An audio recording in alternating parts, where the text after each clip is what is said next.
Hey,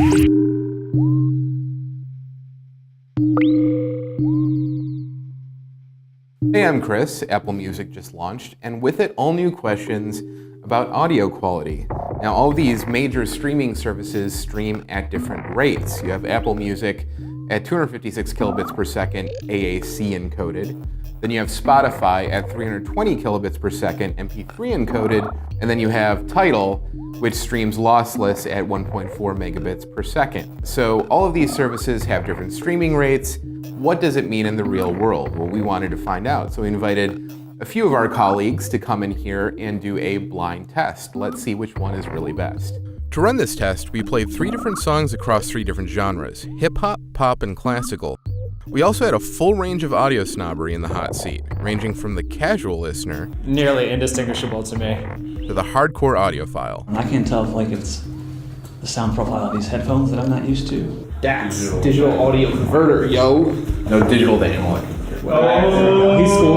No matter what kind of music we like, one thing brings us together: our endless desire to describe music with colorful adjectives. Crisp, I guess. I like crunchy, a little crunchy.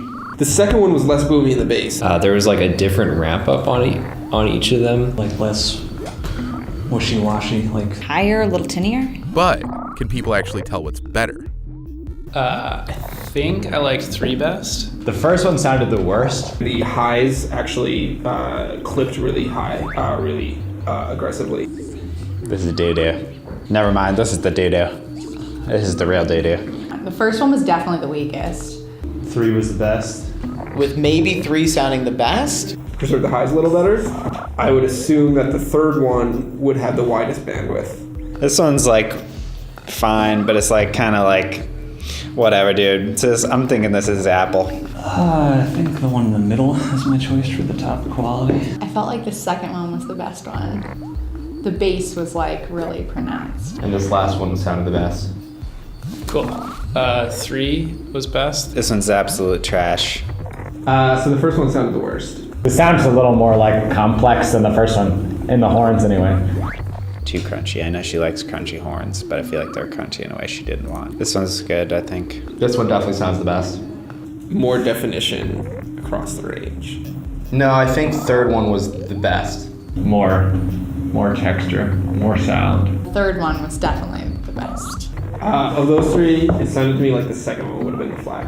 It had the most definition in the bass and in the highs. If I had to say, I would say the last one was the best, but I don't know. Like it had a less complex range of things going on. But 2 sounded the lowest out of those. Second one was the worst. So what have we learned from this experiment? Well, not very much. It wasn't that Tidal, with its lossless 1.4 megabit streaming, was winning every time.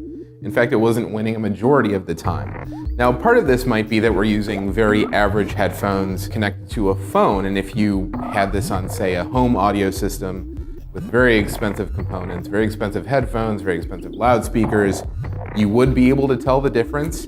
But if you're just using this as a mobile audio service, a mobile streaming service, it doesn't seem to matter.